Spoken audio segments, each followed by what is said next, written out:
शांति। आज है 24 अक्टूबर शिव बाबा की साकार मुरली। आज मीठे बाबा कहते हैं, मीठे बच्चे, तुम्हें बड़ा विचित्र उस्ताद मिला है। तुम उसकी श्रीमत पर चलो तो डबल सिरताज देवता बन जाएंगे। प्रश्न, पढ़ाई में कभी भी थकावट न आए उसका सहज पुरुषार्थ क्या है?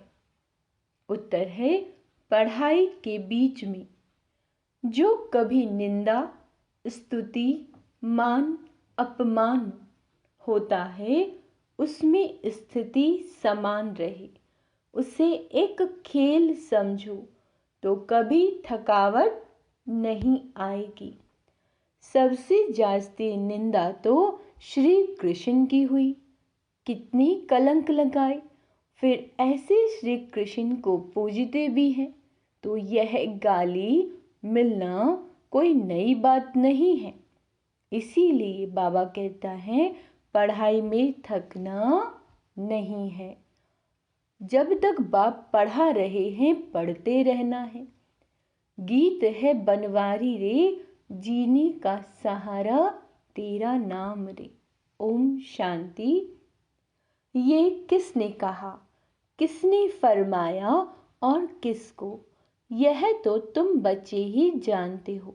जिनको ही गोप गोपियां कहा जाता है, तो उन्होंने अपने बाप गोपी वल्लभ को याद किया। ऐसा बाप सिवाय परम पिता परमात्मा की कोई हो नहीं सकता। तो याद उनको करते हैं जो होकर जाते हैं, उनका फिर बाद में गायन होता है। मिसाल, जैसे क्राइस्ट आया, क्रिश्चियन धर्म स्थापन करके कहाँ चला नहीं गया, उनको पालना तो जरूर करनी है, पुनर्जन्म में आना है।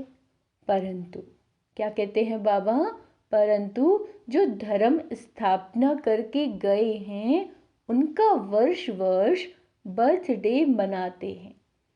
भक्ति मार्ग में उनको याद किया जाता है। वैसे ही आजकल दशहरे का भी उत्सव मनाते हैं। मनाना होता है तो जरूर शुभ ही होगा। कोई अच्छा करके जाते हैं तो उनका उत्सव मनाया जाता है। बाबा कहते हैं, दीपमाला का भी उत्सव मनाया जाता है। श्री कृष्ण की जयंती मनाई जाती है। जो होकर जाते हैं उनका फिर उत्सव मनाते हैं। अब भारतवासियों को तो ये पता नहीं है कि ये राखी उत्सव आदि क्यों मनाते हैं, क्या हुआ था। क्राइस्ट बौद्धि आदि को जानते हैं कि यह धर्म स्थापना करने आए हैं। इस समय सभी असुरी संप्रदाय है, तुम हो ईश्वरीय संप्रदाय। अब बाप राम आकर दैवी श्रेष्ठाचारी बना रहे हैं। क्या बना रहे हैं बाबा? दैवी श्रेष्ठाचारी। अथवा ऐसे कहें कि परम पिता आकर स्वर्ग का उद्घाटन कर रहे हैं, अथवा फाउंडेशन डाल रहे हैं, ओपनिंग सेरेमनी भी कह सकते हैं। भारत में श्रेष्ठाचारी महाराजा महारानी होकर गए। सतयुगी देवी देवताएं डबल सिरताज थे। पवित्रता का ताज भी था और रतन जड़ित ताज भी था। विकारी राजाओं को सिर्फ रतन जड़ित ताज होता है। डबल ताज वालों की सिंगल ताज वाले पूजा करते हैं। परंतु कब होकर गए, कैसे राज्य पाया, यह किसी को भी पता नहीं। लक्ष्मी नारायण इतने डबल सिरताज देवी देवता थे, उन्हों को ऐसा श्रेष्ठ बनाने वाला कौन, यह बाप बैठ समझाते हैं। अब दशहरा मनाते हैं। बाबा कहते हैं, तुम जानते हो जरूर कुछ हुआ है, जरूर कुछ हुआ है जिस कारण दशहरा मनाते हैं। रावण को जलाते हैं, परंतु वह जलाने की चीज है नहीं। अभी उनका राज्य पूरा होता है। जब तक राम राज्य स्थापन हो जाए, तब तक यह भ्रष्टाचारी राज्य चलना है। रावण राज्य खत्म हो, राम राज्य स्थापन हुआ था। उसकी सेरेमनी मनाते रहते हैं, रावण को जलाते हैं। इससे सिद्ध करते हैं बरोबर भ्रष्टाचारी असुरी राज्य था।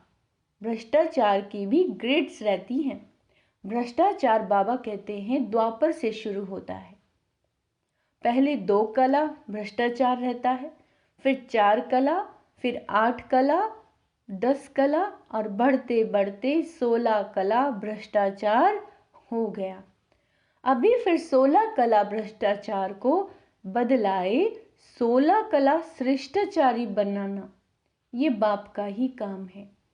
बाप समझाते हैं इस समय रावण राज्य है, राम राज्य श्रेष्ठ राज्य था, अभी वो भ्रष्ट बन गए हैं।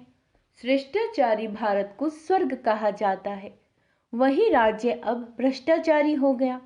अब बाबा कहते हैं मैं आया हूँ भ्रष्टाचारी राज्य को श्रेष्ठाचारी राज्य बनाने के लिए। यादव कुल भी है, कौरव कुल भी है, यादव कुल में भी अनेक धर्म हैं।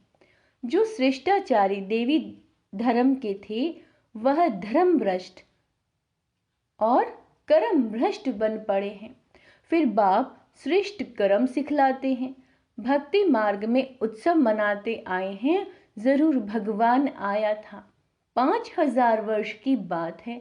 बाप ने आकर भ्रष्टाचारी को श्रेष्ठाचारी बनाया था। सारी दुनिया को श्रेष्ठाचारी बनाना बाबा कहते बाप का ही काम है। फिर उनकी पालना करने के लिए तुमको ऊपर से भेज देते हैं। अच्छा, तुमने जो देवी धर्म की स्थापना की है उसकी फिर जाकर पालना करो, ऐसे कोई कहते नहीं। बाबा कहते हैं ऑटोमेटिकली ड्रामा अनुसार होता है। तुम श्रेष्ठाचारी बन जाएंगे, फिर सृष्टि भी सतो प्रधान श्रेष्ठाचारी बन जाएंगी। अभी तो 5 तत्व भी तमो प्रधान है। कितनी उथल पाथल होती रहती है, मनुष्य कितने दुखी होते हैं, करोड़ों का नुकसान हो जाता है। सतयुग में यह कोई भी उपद्रव नहीं होते, उपद्रव होते हैं नरक में। बाबा कहते हैं उपद्रव भी पहले है ना, 2 कला वाले थे जो उपद्रव थे, अभी 16 कला वाले बन गए हैं। ये सब डिटेल में समझाने की बातें हैं और हैं ही बहुत सहज, परंतु समझते नहीं, ना ही समझा सकते। तो ये रावण को जलाना द्वापर से शुरू होता है। ऐसे थोड़े ही कहेंगे कि 5000 वर्ष हुए। भक्ति मार्ग शुरू होता है तो ये उपद्रव भी शुरू होते हैं। अब फिर रावण राज्य का विनाश, राम राज्य की स्थापना कैसे होती है सो तुम जानते हो, मनुष्य नहीं जानते। रावण क्या है? बाप कहते हैं लंका तो कोई थी नहीं, सतयुग में लंका होती नहीं, बहुत थोड़े मनुष्य होते हैं। जमुना का कंठा है। अजमेर में बैकुंठ का मॉडल भी दिखाते हैं। बाबा कहते हैं परंतु समझते नहीं। सोने के महल आदि बनाने में वहां कोई देर नहीं लगती। ध्यान से सुनेंगे, सतयुग में जो सोने के महल बनाते हैं बाबा कह रहे हैं उन्हें बनाने में देर नहीं लगती। मशीनरी पर, किस पर? मशीनरी पर झट गलाकर टाइल्स बनाते हैं। अच्छा, तुम बच्चे जानते हो ये जो साइंस है जिससे विनाश होता है वही फिर तुमको वहां काम में आएगी। अभी यह एरोप्लेन आदि बड़ी खुशी के लिए बनाते हैं, उनसे ही विनाश करेंगे। तो यह एरोप्लेन सुख के लिए भी हैं तो दुख के लिए भी हैं। अल्पकाल के लिए सुख है। बाबा कहते हैं 100 वर्ष के अंदर ये सब चीजें निकली हैं, तो 100 वर्ष के अंदर इतना सब हुआ। बाबा कहते हैं तो तुम विचार करो, जब विनाश होगा फिर नई दुनिया में कितने थोड़े समय में सब चीजें बन जाएंगी। वहां तो झट सोने के महल बन जाते हैं, झट। भारत में सोने चांदी के कितने महल जड़ित से जड़े हुए बनते हैं। वहां दरबार बड़ी बनती है, राजे रजवाड़े आपस में मिलते होंगे। उसको पांडव सभा नहीं कहेंगे, उसको कहेंगे लक्ष्मी नारायण की राजधानी की सभा। प्रिंस प्रिंसेस सब आकर बैठते हैं। ब्रिटिश गवर्नमेंट तो प्रिंस प्रिंसेस महाराजाओं की बड़ी सभा लगाती थी। अब राजाई ताज लगाकर बैठते थे सभी राजाई। नेपाल में बाबा जाते थे तो वहाँ राणा फैमिली की सभा लगती थी। बड़े ताज वाले राणे बैठते थे, उनको महाराजा महारानी कहते हैं। फिर उनमें भी नंबरवार होते हैं। रानियां नहीं बैठती हैं, वह पर्दा नशीन होती हैं। बाबा कहते बड़े भभके से बैठते हैं। हम कहते थे ये तो पांडव राज्य है। वह अपने को कहते भी सूर्यवंशी हैं। यहाँ थे परंतु सिंगल ताज वाले। उनसे पहले डबल सिर ताज थे। श्री कृष्ण के लिए अनेक बातें लिख दी हैं। फलानी को भगाया, यह किया। बाबा कहते परंतु ऐसी बात तो है नहीं। तो उत्सव पास्ट हो जाते हैं, वो फिर मनाते आते हैं। यह भी उत्सव मनाते हैं। जबकि रावण राज्य को खल्लास कर राम राज्य की स्थापना की। बाबा कहते हैं यह तो वर्ष वर्ष मनाते हैं, तो सिद्ध होता है असुरी रावण राज्य 5000 वर्ष पहले भी था। बाप आया था, आकर रावण राज्य का विनाश कराया। वही महाभारत लड़ाई खड़ी है। बाकी रावण कोई चीज नहीं है। रावण की स्त्री मंदोदरी दिखाते हैं, उनको फिर 10 शीश नहीं दिखाते। रावण को 10 शीश दिखाते हैं, विष्णु को 4 भुजा दिखाते हैं, 2 लक्ष्मी की, 2 नारायण की। वैसे रावण को 10 शीश दिखाते हैं, 5 विकार उनके, 5 विकार मंदोदरी के। विष्णु चतुर्भुज भी अर्थ सहित दिखाया है। पूजा भी महालक्ष्मी की करते हैं। महालक्ष्मी को कभी 2 भुजा वाला नहीं दिखाएंगे। बाबा कहते हैं दीपमाला में लक्ष्मी का आवाहन करते हैं। दीपमाला यानी दिवाली पर, क्योंकि नारायण ने कोई गुनाह किया क्या? लक्ष्मी को भी धन तो नारायण ही देता होगा ना। हाफ पार्टनर होंगे तो नारायण ने क्या गुनाह किया? बाबा पूछ रहे हैं। वास्तव में धन कोई लक्ष्मी से नहीं मिलता, धन तो जगदम्बा से मिलता है।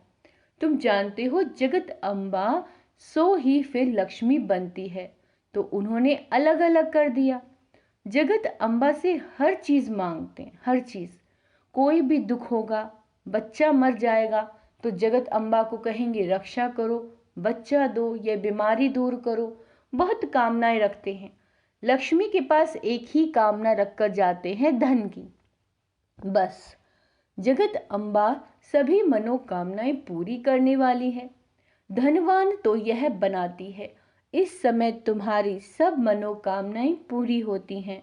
कोई धन नहीं देते, सिर्फ पढ़ाते हैं, जिससे तुम क्या से क्या बन जाते हो, और फिर लक्ष्मी बनती है तो धनवान बन जाते हो। ताकत इस समय तुम्हारे में है, जो तुम सब कामनाएं पूर्ण कर सकते हो। जगत अम्बा दान देती है, लक्ष्मी दान थोड़ी ही देगी।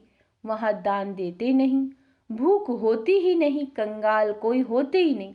सतयुग में रावण होता नहीं, यहाँ रावण को जलाते हैं।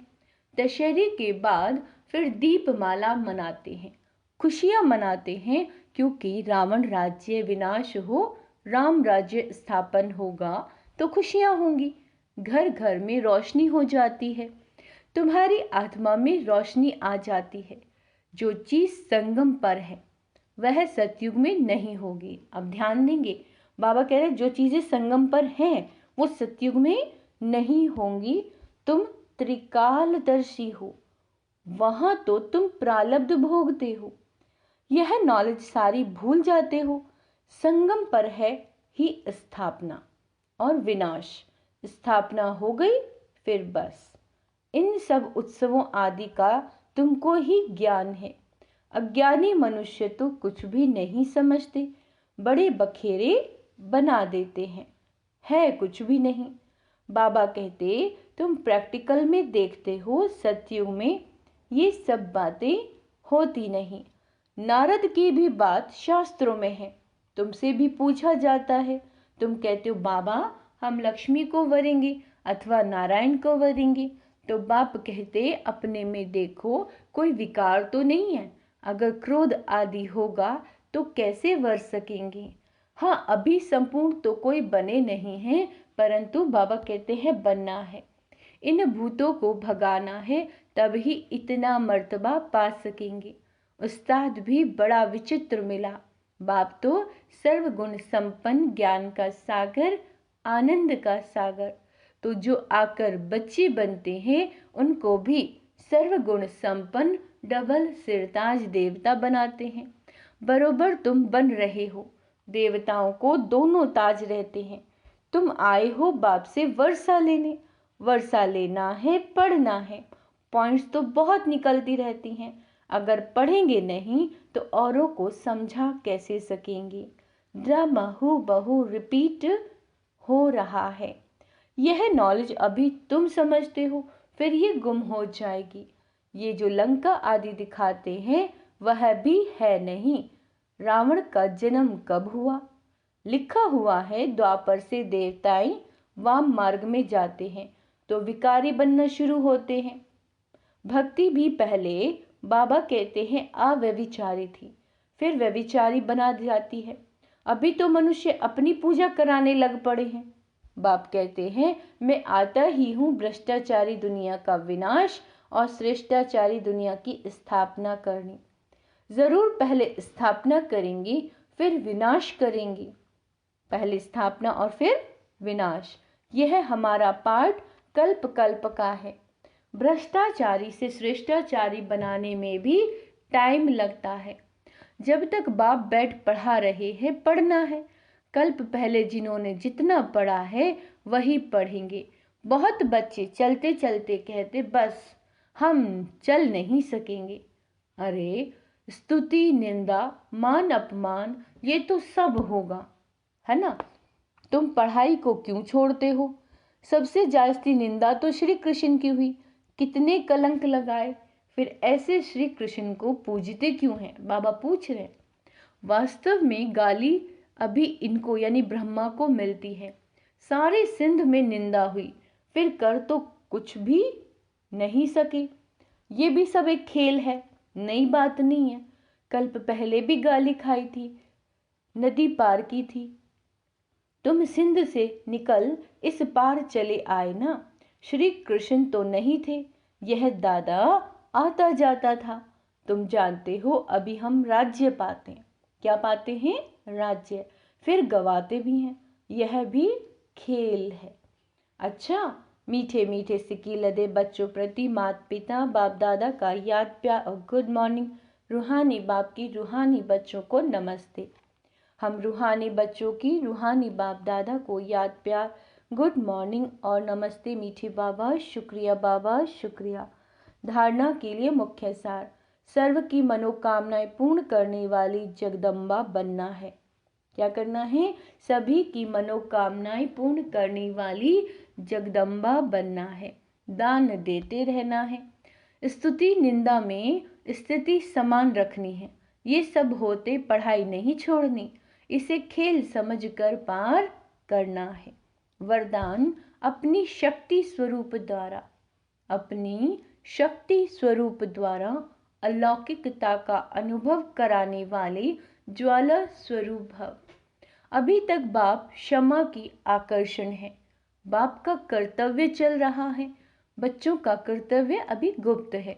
लेकिन क्या कह रहे हैं बाबा? लेकिन जब आप अपने शक्ति स्वरूप में स्थित होंगे तो संपर्क में आने वाली आत्माएं अलौकिकता का अनुभव करेंगी। अच्छा अच्छा कहने वालों को अच्छा बनने की प्रेरणा तब मिलेगी जब संगठित रूप में आप ज्वाला स्वरूप लाइट हाउस बनेंगे। अब बाबा क्या बता रहे हैं? जब आप संगठित रूप में आप ज्वाला स्वरूप लाइट हाउस बनेंगे। मास्टर सर्वशक्तिवान की स्टेज पर आ जाएं तो सभी आपके आगे परवाने समान चक्र लगाने लग जाएंगे। स्लोगन है, अपनी कर्म इंद्रियों को योग अग्नि में तपाने वाले ही संपूर्ण पावन बनते हैं। अच्छा, ओम शांति। आज का सुमान अभ्यास करेंगे। मैं सभी की मनोकामना पूर्ण करने वाली जगदम्बा हूँ। मैं संपूर्ण पवित्र हूँ। ओम शांति।